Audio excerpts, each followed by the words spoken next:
ಇಲ್ಲಿಂದ ಕರೀತಾ ಇದ್ದೇನೆ, ನೀವು ಎಲ್ಲೆಲ್ಲ ಯಾಕೆ ಅಂತಂದ್ರೆ ನೀನು ಅದೇನು ನೀನು ಅಂದರೆ ಮತ್ತೆ ಯಾರಿದ್ದಾರೆ ನಿಮ್ಮ ಜೊತೆಯಲ್ಲಿ?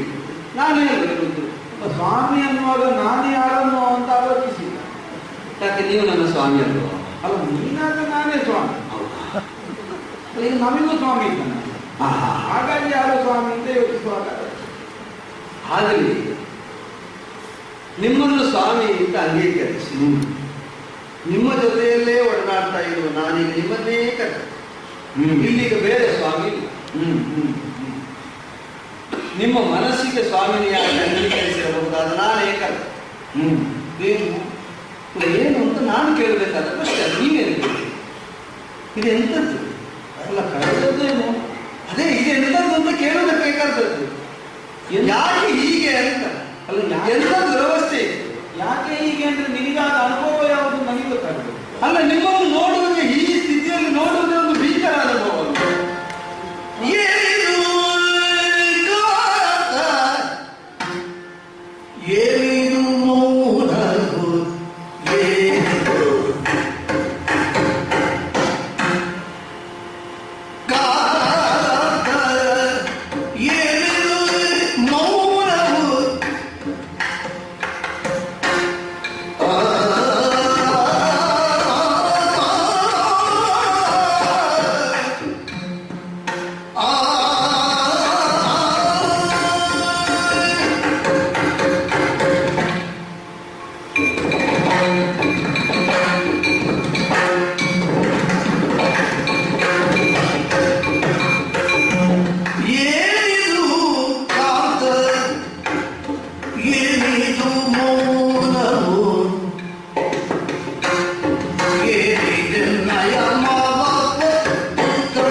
ಏನು ರಾಜರ್ಷಿ ಆಗುವ ವಿಧಾನವನ್ನು ಕಲಿತಾ ಇದ್ದೇವೆ. ಮತ್ತೆ ಕೆಲವು ವರ್ಷ ಆಗುವಾಗ ಗೊತ್ತಾಗ್ತಲ್ಲ ನಿಮ್ಗೆ. ಅಲ್ಲ ಈಗ ಕಲಿತಾ ಇದ್ದೀರೋ ಅಂತ ಅದಾದ ಮೇಲೆ ಗೊತ್ತಾಗ್ತದೆ. ಹೌದಪ್ಪ, ಪರಿಣಾಮ ನೋಡಿದ ಮೇಲೆ ಗೊತ್ತಾಗ್ತದೆ. ಆವತ್ತಿನಿಂದ ಅಭ್ಯಾಸ ಮಾಡ್ತಿದ್ದದ್ದು ಈಗ ಕೆಲವನ್ನೆಲ್ಲ ಪರಿಣಾಮ ಆಗುವ ತನಕ ಕಾಯುವುದಕ್ಕಾಗ್ತದ. ಹಾಗಾಗಿ ಅವಸರವೇ ಕೆಲವು ಸಲ ಇರ್ತದೆ. ಅಲ್ಲ ಅವಸರ ಅಲ್ಲ, ಇದೇ ಕಾರ್ಯಾವಸರ. ಅದೇ ನಾವು ಪ್ರವೃತ್ತರಾಗುವುದಕ್ಕಿಂತ ಸಂದರ್ಭ ಎಂಬುದರಿಂದಲೇ ಕೇಳಿದ್ದು. ಎಲ್ಲವನ್ನು ಪರಿಣಾಮದಲ್ಲೇ ನೋಡುವ ಅಂತ ಕುಳಿತರೆ ಅದು ವಿಪರೀತ ಪರಿಣಾಮ ಅಂದರೆ ಈಗಾಗಲೇ ನೋಡುವುದು. ಆ ಕಾರಣದಿಂದಲೇ ಪರಿಣಾಮ ಹೇಗೆ ಏನು ಅಂತ ನೋಡುವಂತಲೇ ಕೇಳಿದ್ದು. ಈಗ ಯಾವುದಕ್ಕೆ ಪರಿಣಾಮದ ಕುರಿತಾಗಿ ಸರಿಯಾದ ಲಕ್ಷ್ಯ ಇದ್ದವನಿಗೆಲ್ಲೂ ವಿಪರೀತ ಪರಿಣಾಮವಾದರೆ ಅಂತ ಆತಂಕ ಬರಬೇಕು. ಹೌದೌದು, ಲಕ್ಷ್ಯವೇ ಇಲ್ಲದವನಿಗೆ ಬಂದದ್ದೇ ಪರಿಣಾಮ ಆಗ್ತದೆ. ಲಕ್ಷ್ಯವೇ ಇಲ್ಲದವನಿಗೆ ಈಗ ಒಬ್ಬಾತ ಬದುಕಿನಲ್ಲಿ ಯಾವ ಬಯಕೆಯೂ ಇಲ್ಲ ಅಂತ ವಿರಕ್ತನಾದ್ರೆ, ಸನ್ಯಾಸಿಯಾದ್ರೆ, ಅವನಿಗೆ ಯಾವುದೇ ನಿರ್ದಿಷ್ಟವಾಗಿ ಇಂಥದ್ದನ್ನು ಸಾಧಿಸಬೇಕು ಅಂತ ಲಕ್ಷ್ಯ ಇಲ್ಲ ಎಂಬುದರಿಂದ ಅವ ಸನ್ಯಾಸಿಯಾದ. ಅವನನ್ನು ಕಟ್ಟಿಕೊಂಡವರು, ಅವನೇ ಗತಿ ಅಂತ ನಂಬಿದವರು, ಅವರಿಗೆ ಆ ನೆಲೆಯಿಂದಲೇ ನಾನು ಕೇಳಿದ್ದು ರಾಜರ್ಷಿ ಆಗುವುದಕ್ಕೆ. ಯಾಕೆ ಕೇಳಿದ್ದು ಅಂತಂದ್ರೆ ಹಿಂದೆ ಯಾರೋ ಒಬ್ಬ ಹೇಳಿದ್ರಂತೆ, ಜನಕ ಮಹರ್ಷಿ, ರಾಜರ್ಷಿ ಮಹರ್ಷಿಗಳಿಂದಲೂ ಮಾನಿತನಾದ ರಾಜರ್ಷಿ ಊರೇ ಹೊತ್ತಿ ಉರಿಯುತ್ತದೆ ಅಂತಂದಾಗ ಮಮ ಕಿಂಚಿನ್ನ ಲಕ್ಷ್ಯತೆ ಅಂತ. ಊರೇ ಹೊತ್ತು ಉರಿಯುವಾಗ ನನ್ನದೇನು ಉರಿಯುವುದಿಲ್ಲ ಅಂತ ಅವ ಹೇಳಬೇಕಾದ್ರೆ ಊರಲ್ಲಿದ್ದು ಊರಿನಿಂದ ತನ್ನನ್ನು ತಾನು ಪ್ರತ್ಯೇಕಿಸಿಕೊಂಡಿದ್ದಾನೆ ಎಂಬುದು ತಾತ್ಪರ್ಯ. ನಿಮಗೆ ಆಗಿದ್ದೆಂತಾಯಿತು? ಇಲ್ಲಿ ಜೊತೆಯಲ್ಲಿ ನಾನಿದ್ದೇನೆ, ನಿಮ್ಮ ಪರಿವಾರ ಉಂಟು, ಸೋದರರಿದ್ದಾರೆ, ನಾವು ಜೊತೆಯಾಗಿರುವಾಗ ಒಟ್ಟಿಗೆ ಇದ್ದು ಬೇರ್ಪಟ್ಟವರಂತೆ ಏಕಾಂತದಲ್ಲಿ ಒಬ್ಬಟ್ಟಿಯಾಗಿ ಹೀಗೆ ಯೋಚಿಸ್ತಾ ಇರುವುದಿಲ್ಲ. ಈಗ ಜನಕನ ದಾರಿಯಲ್ಲಿ ನಾನು ಹೋಗಲಿಲ್ಲ, ಊರು ನಮ್ಮದಲ್ಲ ಅಂತ ತಿಳಿಯುವಷ್ಟು ನಾನು ಬೆಳೀಲಿಲ್ಲ. ಆದ್ರೆ ಊರು ನಮ್ಮದಿಲ್ಲ ಅಂತ ಮಾಡುವವರಿದ್ದಾರೆ. ಅಲ್ಲ ಅದಿರಲಿ, ಇದ್ದದನ್ನು ನಮ್ಮ ಊರು ಅಂತ ತಿಳಿದು ಬದುಕುವುದಕ್ಕಾಗ್ತದೆ. ಈಗ ಊರು ನಮ್ಮದಲ್ಲ ಅಂತ ಮಾಡಿದ್ದರಿಂದಲೂ ನಾವು ಕಾಡಿಗರಿಗೆ. ಅಲ್ಲ, ಊರು ನಮ್ಮದಲ್ಲ ಅಂತಾನೆ ಆಗಿದ್ರೆ ನಾವು ಮತ್ತೊಂದು ಊರಿಗೆ ಹೋಗ್ಬೇಕಾಗಿತ್ತಲ್ಲ, ಕಾಡಿಗೆ ಹೋಗ್ಬೇಕು ಯಾಕೆ? ಅಲ್ಲ, ಊರೇ ಇಲ್ಲ ನಮಗೆ ಅಂತ. ಅಲ್ಲ ಸ್ವಾಮಿ, ಆ ಊರು ನಮ್ಮದ್ದಾಗಿ ಇರುವುದರಿಂದ ಮತ್ತೆ ಅಲ್ಲಿಗೆ ನಾವು ಹೋಗುವುದಕ್ಕಿರುವುದರಿಂದ ನಾವು ಕಾಡಿಗೆ ಬಂದದ್ದಲ್ವ. ಊರು ನಮ್ಮದಲ್ಲ ಅಂತೇಳಿ ಆದದ್ದು ಹೌದಾದ್ರೆ ನಾವು ಬೇರೆಯವರಿಗೆಲ್ಲ ಹೋಗ್ಬೇಕಾದ್ರೆ. ಹೌದಪ್ಪ, ಭರವಸೆ ಒಳ್ಳೆಯದೇ. ಇಲ್ಲಿ ನಿನ್ನ ಆಸೆ ನಾನೇ ಅಲ್ಲ, ನನ್ನ ಆಸೆ ಇರ್ತಿತ್ತು, ಅದು ಇನ್ನೊಂದು ಆಸೆ ಇತ್ತು. ಈಗ ಹೋಗುವಂತ ಮೊನ್ನೆ ಹೊರಟವರು ನೀವು, ನಾವು ಅನುಭವಿಸಬೇಕಾದಲ್ಲಿ ವನವಾಸ ಅಜ್ಞಾತವಾಸ ಇದನ್ನು ನಮಗೆ ಹೇಳಿದ್ದೆ ಅಲ್ಲ. ಹೋಗುವುದು, ಹೊಡೆಯುವುದು, ತೆಗೆಯುವುದು ಅಂತೇಳಿ ಹೊರಟವರು ನೀವು. ಈಗ ಮೊನ್ನೆಯಿಂದ ನಂತರದಲ್ಲೋ ಇವತ್ತಿನದ್ದು ಕಾಣುದು ನೀನು. ಅಲ್ಲ, ಹೌದು, ಈಗ ಹೊರಟಿದ್ದೆ ನಾನು. ಅಲ್ಲ, ಆದ್ದರಿಂದ ನನಗೆ ಒಂದು ನಂಬಿಕೆ. ಮೊನ್ನೆ ಇದ್ದದ್ದು ಈಗ ಹೀಗೆ ಬದಲಾಗಿದೆ, ಇವತ್ತಿದ್ದದ್ದು ನಾಳೆ ಬದಲಾಗಿದೆ. ಅದು ನಾಳೆ ಬದಲಾದ ಮೇಲೆ ಕಾಣ್ತದೆ. ಅಲ್ಲ, ಅದು ನಾಳೆ ಬದಲಾಗಬಹುದು ಅಂತಾದ್ರೆ ಈಗಲೇ ಆಗಬಾರ್ದು, ಈಗಲೂ ಆಗಬಹುದಲ್ಲ. ಬದಲಾವಣೆಗೆ ನಿರ್ದಿಷ್ಟ ಅವಧಿ ಇಲ್ಲ ಅಂತಾದ್ರೆ ನಿನ್ನೆ ಇವತ್ತಿಗೆ ಆಗಿದೆ, ಇವತ್ತಿದ್ದು ಈಗ ಬದಲಾಗ್ತದೆ, ಮತ್ತೆ ಇನ್ನೊಂದಾಗ್ತದೆ ಏನೀಗ. ಹೌದು, ಆದ್ದರಿಂದ ಆ ಬದಲಾವಣೆ ಪರಿವರ್ತನೆಯ ಹಂತದಲ್ಲಿರಬಹುದಾದ ನಿಮ್ಮನ್ನು ಕೇಳುವುದಕ್ಕೆ ಹೊರಟದ್ದು. ಎಲ್ಲರಿಗೂ ಬೇರ್ಪಟ್ಟವರಾಗಿ ಇದ್ದದ್ದನ್ನು ಯಾವುದನ್ನು ಗಮನಿಸದವರಂತೆ. ಇದು ವೇದಾಂತಿಗಳಿಗೆ ಹೇಳ್ತಾರೆ, ಭಕ್ತಭಕ್ತರು ಎಂತದ್ದು ತಾವರೆ ಎಲೆ ಹೋಗುದು, ಅದರ ಮೇಲೆ ನೀರು ಬಿಂದು ಅಂಟಿತು ಅಂತ ಕೇಳಿದ್ರೆ ಅಂಟಿದಂತದ್ದು ಬರ್ತದೆ, ಅಂಟುವುದಿಲ್ಲ. ನಿಮ್ಮ ಸ್ವಭಾವ ಅಲ್ವ ವಿಚಿತ್ರವಾಗಿ ಕಾಣುತ್ತದೆ. ನೀವು ಯಾವುದರಲ್ಲೇ ತೊಡಗಿಸಿಕೊಳ್ಳಿ, ತೀವ್ರವಾಗಿ ತೊಡಗಿಸಿಕೊಳ್ಳಿ, ಯಾವುದರಿಂದಲೂ ಬೇರ್ಪಟ್ಟದಿಲ್ಲ.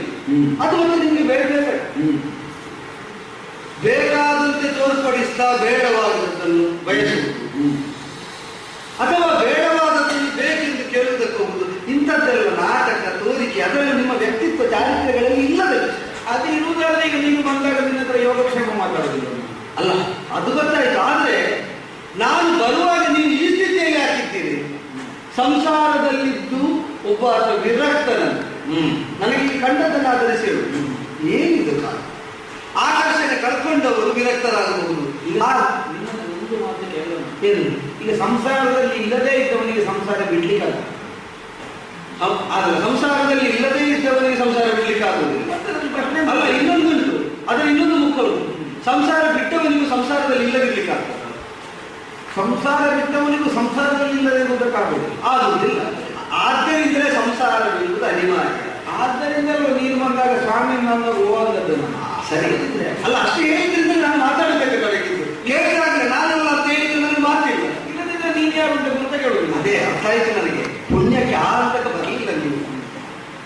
ಆಮೇಲೆ ಯಾಕೆ ನಾನು ಕೇಳ್ತೇನೆ ಅಂದರೆ ಪರಿಸರದಲ್ಲೇ ನಾವಿರುವ ಪರಿಸರವನ್ನು ತೀವ್ರವಾಗಿ ನಾವು ಅನುಭವಿಸ್ತಾರ ಮೊಳಗು ಮಾಡಿಕೊಂಡಂತೆ ಹೌದು ಅಂತಾರೆ.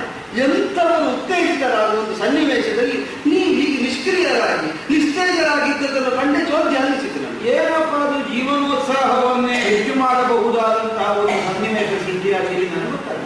ನಿಮಗೆ ಮೂಗಿಲ್ಲ, ನಿನಗೆ ಅಲ್ಲಿ ಕಾಣುತ್ತೆ ಅಲ್ಲ ಕಂಡದ್ದಲ್ಲ ಅನುಭವ, ಕಂಡದ್ದಲ್ಲ ಉಂಟು ಅಂತ ಅರ್ಥ ಅಲ್ಲ. ಆಗಲ್ಲ ಆಕೃತಿಯಲ್ಲಿ ಉಂಟ ಕೇಳಿದ್ದಲ್ಲ ಮತ್ತೆ, ಅಥವಾ ಅಂಗವಾಗಿ ಉಂಟ ಅನ್ನೋದು ಧ್ವನಿ ಅಲ್ಲ. ಈಗ ಮೂಗಿಲ್ವ ಅಂತ ಕೇಳಿ ನೀನು ಕಣ್ಣಿದ್ದೆ ಕೇಳಿದ್ದಲ್ಲ. ಹೌದು, ಈಗೆಲ್ಲ ಈಗ ನನಗೆ ಅನುಭವಗಮ್ಯವಾಗಿ ನೀವು ಕೇಳಿದ್ದ ಹೌದು ಅಂತ ಈ ಹಿಂದಿನ ಪ್ರಕರಣದವರೆಗಿತ್ತು, ಈ ಪ್ರಕರಣದಲ್ಲಿ ಉಂಟು ಅಂತ. ಈಗ ಏನಪ್ಪ ಮೂಗು ಗೊತ್ತಾಗುವಾಗಿದ್ದ ಪ್ರಕರಣ ಅಂತ ಬಂದ ಸುವಾಸನೆಯಿಂದ ಉತ್ತೇಜಿತನಾಗಿ ನಾನು ಇಲ್ಲಿಯ ತನಕ ಧಾವಿಸಿ ಬಂದಿದ್ದೇನೆ. ನೀವು ಮೂಗಿಗೊಂದು ಸುವಾಸನೆ ಬಂದ ಅರಿವೇ ಇಲ್ಲದವರಂತೆ, ಹೊರಗಿನಿಂದ ಹೊರಗೆ ಅದನ್ನು ಬಿಟ್ಟವರಂತೆ. ಇಲ್ಲ, ಅಷ್ಟು ಕೆಟ್ಟದಾಗುಂಟು ಸುವಾಸನೆ. ಮತ್ತೆ ಈಗ ನನ್ನಾಗಿಯವಾದ ಸುವಾಸನೆ, ಈಗ ನನ್ನಾಗಿದ್ದವನಿಗೆ ಒಂದು ಉತ್ಸಾಹ ಹೆಚ್ಚಬಹುದಾಗಿದ್ದಂತಹ ಸುವಾಸನೆ ಇದ್ದದ್ದು ಯಾರಿಗಾದರೂ ಇದು ಉತ್ತೇಜಕವಾದ. ಹೌದಾ? ಈಗ ಅದು ಪುಷ್ಪದಿರಲಿ, ಒಂದು ಸುವಸ್ತುವಿನಲ್ಲಿರಲಿ, ಸುಗಂಧ ದ್ರವ್ಯವಿರಲಿ, ಯಾವುದರದ್ದಿರಲಿ, ಅದನ್ನು ವಿನಿಯೋಗಿಸುವವರು ಬೇರೆ ಪಂಗಡದವರು ಇರಬಹುದು. ಆದರೆ ಆಘ್ರಾಣ ಮಾತ್ರದಿಂದ ಬರುವಂತಹ ಸುವಾಸನೆ ಅದೇ ಅವನಿಗೆ ಉತ್ತೇಜಕ. ಹೌದು, ಎಲ್ಲ ಅವರವರ ಅನುಭವಕ್ಕೆ ಈಗ ಸುಗಂಧ ದ್ರವ್ಯವು ಯಾರೋ ಒಬ್ಬ ಪುಸಿಕೊಳ್ತಾನೆ, ಅವನಿಗೆ ಮಾತ್ರ ಬರಬೇಕು ಅಂತ ಪುಸು ಅಲ್ಲಪ್ಪ. ಅವನಿಗೆ ಸನಿಹದಲ್ಲಿ ಒಬ್ಬ ಉತ್ತೇಜಿತರಾದುದಕ್ಕಾಗಿ ಇವ ಧರಿಸು. ಅವನಿಗೆ ಬರುವುದಾದ್ರೆ ಅವನ ಮೈಗೆ ಯಾಕೆ ಪೂಸು ಅಲ್ವೋ? ಉಳಿದವರಿಗೆ ಉಳಿದವರಿಗೆ ಬರಲಿಕ್ಕೆ ಇಷ್ಟು ನಿಮಗೆ ಗೊತ್ತಾದ್ರೆ ನಾನು ತೊಡಗಿದ್ದು ಸರಿ ಗೊತ್ತಾ? ಅಲ್ಲ, ಉಳಿದವರಿಗೆಲ್ಲ ಹಿತಾರ್ಥದ ಈ ಒಂದು ಪೂಸವನ್ನು ಆಲೋಚನೆ ಮಾಡುವುದಿಲ್ಲ. ಅವನಿಗೆ ಹಿತಾರ್ಥದ ಆದ್ದರಿಂದ ಉಳಿದವರಿಗೆ ಆಗದೆ ನಮ್ಮ ಪೂಸಿಕೊಳ್ಳು. ಹೌದು, ಆಗ ನಾವು ಹಿಡಿಯುವುದಿಲ್ಲ. ಅಲ್ಲ, ಅದಾದ್ರೂ ನೀವು ಹೇಳ್ಬೇಕಾಗ್ತದೆ. ಈಗ ಉಳಿದವರಿಗೆ ಅಹಿತವಾದದ್ದಾದ್ರೂ ಗೊತ್ತಾಗುತ್ತದೆ, ಇದು ಅಹಿತಕರವಾದದ್ದು, ಇದು ನನಗೆ ಪ್ರಿಯವಲ್ಲ ಅಂತ ಗೊತ್ತಾಗುತ್ತದೆ. ಅಷ್ಟು ದಟ್ಟವಾಗಿದ್ದೆ ಆ ಸುವಾಸನೆ. ಕನಿಷ್ಠ ಇದು ನಿಮಗೆ ಪ್ರಿಯವ ಅಪ್ರಿಯವ ಅಂತ ಹೇಳಿ ಆದ್ರೂ ತಿನ್ನಬೇಕಾಗಿತ್ತು. ನೀವು ಇದು ಬರಲೇ ಇಲ್ಲ ಎಂಬಂತ ನೀವು ಇದ್ದೀರಿ. ನನ್ನ ಮೂಗಿಗೆ ಬರಲಿಲ್ಲ, ನಿಮ್ಮ ಮೂಗಿಗೆ ಬರಲಿಲ್ಲ ಅಂದ್ರೆ ನಿಮ್ಮ ಅಪ್ಪನೇ ತಂದದ್ದು ನಿಮ್ಮ ಮೂಗಿಗೆ ಬರತ್ತೆ, ನನಗೆ ಬರ್ತದೆ. ನನ್ನ ಮೂಗಿನ ಮಟ್ಟಕ್ಕೆ ಬರಬೇಕು.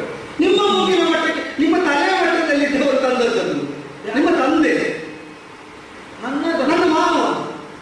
ಎಲ್ಲ ನಿಮಗೆ ಹೊಸ ಮಾವ ಅಂತ ಈಗ ಅಲ್ಲ, ಹೊಸ ಮಾವ ಅಂದ್ರೆ ಇದು ಹೊಸತಲ್ಲ. ಅಲ್ಲ, ಈಗ ಸದ್ಯಕ್ಕೆ ನಿನಗಿರುವ ಮಾವನಿಗೆ ಗಂಡು ಕಾಣುವುದಿಲ್ಲ ಕೂಡ. ನೀನು ಅವನನ್ನಲ್ಲ ಮೊನ್ನೆ ಹೇಳಿದೆ, ಕಂಡಿರೇ ಮಾಮಯ್ಯ ಕಣ್ಣಿಗೆ. ಅಲ್ಲ, ವಾಯುದೇವರು ಪ್ರತ್ಯಕ್ಷ ಆದ್ರೆ ನೀವು ಕರೀಬೇಕು. ಅಲ್ಲ ಅಲ್ಲ, ಹೇಗೆ ವಾಯುದೇವನನ್ನೆಲ್ಲ ನೀನು ಸಭೆಯಲ್ಲಿ ಅಲ್ಲ, ಅದಿರಲಿ. ಈಗ ನಾನು ಹೇಳ್ತಾ ಇರುವುದು ಮತ್ತೆ ನನಗರ್ಥ ಆಗ್ತದೆ. ನಮಗೆಲ್ಲ ಭೂಲೋಕದ ಸಂಬಂಧ ಕಡಿಮೆ ಆಗಿದೆ, ದೇವಲೋಕದ ಹತ್ತಿರ ಆಗಿದೆ ಅಂತ ಹೇಳಿ ಹೊರಡುದು ನೀವು. ಏನಲ್ಲ, ಇಲ್ಲದಿದ್ರೆ ಈಗ ಅವನ ಮಾವ ನೆನಪಾದಿಯಾಗಿ ದೇವಲೋಕದನ್ನ ತಮ್ಮ ಒಬ್ಬ ಹೋಗಿ ಅಪ್ಪನ ಮನೆಯಿಂದ ಕೂತಿದ್ದಾನಲ್ಲ ಈಗ. ಮೊನ್ನೆ ಇಲ್ಲ ಕೀಳಬೇಕು ತಪಸ್ಸಿಗೆ ಅಂತ ಹೋದ. ಹೌದು, ಅಲ್ಲಿಂದ ತಪಸ್ಸಿಗೆ ದೇವಲೋಕಕ್ಕೆ ಹೋಗಿ ಹೋಗಿದ್ದಾರೆ. ಅದಕ್ಕೆ ನಿನಗೆ ಚುಚ್ಚುದು ನನ್ನ ಹತ್ರ. ನಮ್ಮ ಮಾವ ತಂದದ್ದು ಅಂದ್ರೆ ಅವನಿಗೊಬ್ಬನಿಗೆ ಅಪ್ಪ ಸಿಕ್ಕಿದ್ದಾನೆ ಅಲ್ಲಿ. ಈಗ ನಿಮ್ಮ ಅಪ್ಪ ಇತ್ತಲಾಗಿ ನಿಲ್ತಾ ಇದ್ದಾನೆ ಅಲ್ಲ, ನನಗೆ ಗೊತ್ತಾಗ ಅಲ್ಲ. ಅದರಿಂದ ನನಗೆ ಪ್ರಚೋದನೆ ಸಿಕ್ಕಿದ್ದವು ಈ ಪ್ರಕರಣದಲ್ಲಿ. ನಾನು ಅದನ್ನು ಅನ್ವಯಿಸಿದ್ದವು. ಆದ್ರೆ ನೀವು ಹೇಳಿದ್ದಾರೆ ನಾವು ಕೇಳಿದ್ರಿಂದ ವರ್ತಮಾನದಂತೆ ಸುಮನಸಾಧಿಪತಿಯೇ ಪಾರ್ಥ ಮಹಾಶಯರನ್ನು ಕಳಿಸಿಕೊಂಡ್ರೆ ಹೌದು, ಇದೊಂದು ಕರೆ ಅಲ್ವಾ? ಈಗ ಬಂದದ್ದೊಂದು ಕರೆ ಅಲ್ಲ. ಎಂತ ಕರೆ? ಎಂತ ಕರೆ ಅಂದ್ರೆ ಇದೊಂದು ಕರೆ. ನಿಮ್ಮ ಅಪ್ಪ ಏನಿಲ್ಲ, ನಿಮಗೆ ಒಂದು ಪ್ರಚೋದಕವಾದ ಆಹ್ವಾನ. ಬಾ, ನನ್ನ ಬೆನ್ನೆ ಹಿಡಿದು ಬಾ. ಬಂದವರಿಗೆ ಏನಿರುತ್ತೆ, ನನ್ನ ಬೆನ್ನೆ ಹಿಡಿದು ಬಾ, ನಾನು ಸಾರಥಿ ಕಳಿಸ್ತೇನೆ ಅಂತ. ಅಲ್ಲಿಯ ವಿಧಾನ ಬೇರೆ, ಇಲ್ಲಿಯ ವಿಧಾನ ಬೇರೆ. ನನ್ನ ಬೆನ್ನೆ ಹಿಡಿದು ಬಾ ಅಂತ ನಿಮ್ಮ ಅಪ್ಪಯ್ಯ ನಿಮಗೆ ಕೊಟ್ಟ ಪ್ರಚೋದನೆಯನ್ನು ಈಗ ಆದರ್ಶಾಗಿ ಸ್ವೀಕರಿಸಬೇಕು ಅಂತಲ್ಲ. ಅವನ ನೀವು ಹೋಗಲ್ಲ.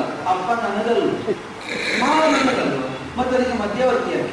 ಅಲ್ಲ, ಮಧ್ಯವರ್ತಿ ಅಲ್ಲ. ಈಗ ಪಾರ್ಥನನ್ನು ಕರೆಸುವಾಗ ನಿನ್ನಂತ ಹೇಳಿ ಕರೆಸಿಲ್ಲ ಅಲ್ವೇ ಅಲ್ಲ, ನನ್ನ ಮೂಗಿಗೆ ಬರಬೇಕಿತ್ತಲ್ಲ ಪರಿಮಾಣ. ಹೌದು, ಆದರೆ ಒಂದುಂಟು, ಪಾರ್ಥನಿಗೆ ಕರೆ ಕೊಡುವಾಗ ನಾನಿರುವಾಗ ಕರೆ ಕೊಟ್ಟದ್ದಲ್ಲ. ಈ ಪ್ರಚೋದನೆ ನನ್ನ ಮೂಗಿಗೂ ಬಡಿದೇ ಉಂಟದ್ದು. ಇದು ನೀನೀಗ ಕಲ್ಪಿದ್ದು. ಕಲ್ಪಿಸಿ ಮೂಗಿಗೆ ಎಂತದ್ದು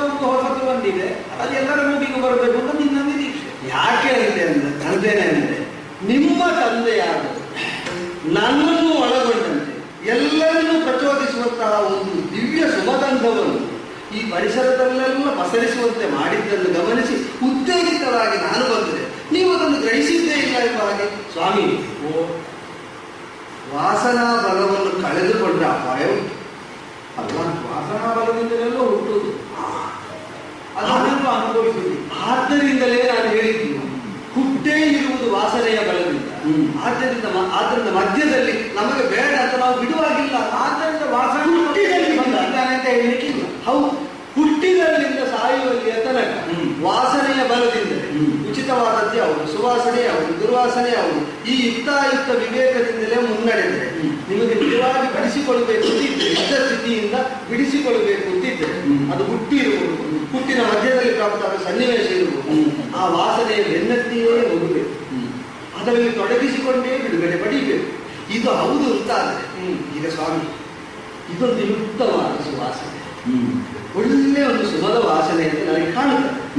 ಹಾಗೆ ಇದು ಯಾವ ಸುಮ ನನಗೆ ಗೊತ್ತಿಲ್ಲ. ಇದೊಂದು ಸೌಗಂಧಿಕ ಹೌದು, ಆದರೆ ಈ ಸುಗಂಧದ ಮೂಲ ಯಾವುದು ಗೊತ್ತಿಲ್ಲ. ಅದೊಂದು ಪುಷ್ಪ ಅಂತ ನಾನು ಗ್ರಹಿಸಿದ್ದೇನೆ. ಸರಿ, ಮುಗಿಯುವುದಿಲ್ಲ, ಅಲ್ಲಿಂದ ತೊಡಗುವುದು, ಮುಗಿಯುವುದಿಲ್ಲ. ಈಗ ಪರಿಮಳ ಯಾವುದರದ್ದು ಅಂತ ನಿನಗೆ ಕುತೂಹಲ ನೋಡಿ. ಹೌದು, ಕುತೂಹಲ ಉತ್ತರ ಸಿಕ್ಕಿತು, ಹೂವಿನದ್ದು ಅಂತ ಮುಗಿಯುತ್ತಲ್ಲ. ಈಗ ನನ್ನ ಮಾವ ನನ್ನ ಮುಗಿಗೂ ಇದು ಆಗ್ರಹಣಕ್ಕೆ ಯೋಗ್ಯವಾಗುವ ಹಾಗೆ ತಂದುಕೊಟ್ಟದ್ದು ಯಾಕೆ ಅಂತ ಕೇಳಿ, ಕಾಮಿನಿಯಾದ ನಾನು ಆ ಸುಮದ ಕುರಿತಾಗಿ ಕಾಮನೆಯನ್ನು ಹೊಂದಿ ನನ್ನ ಪಾಲಿನ ಕಾಮಸ್ವರೂಪರಲ್ಲಿ ಅಪೇಕ್ಷೆಯನ್ನು ವ್ಯಕ್ತಪಡಿಸಿ ಅವರು ಈ ಕಾಮದ ಬೆನ್ನು ಹಿಡಿದು ಅಪ್ಪನನ್ನು ಹಿಂಬಾಲಿಸ್ತಾ ಹೋಗಿ ಕಾಮನಾಭೂತಿಯನ್ನು ಮಾಡಲಿ. ಹೇಗೆ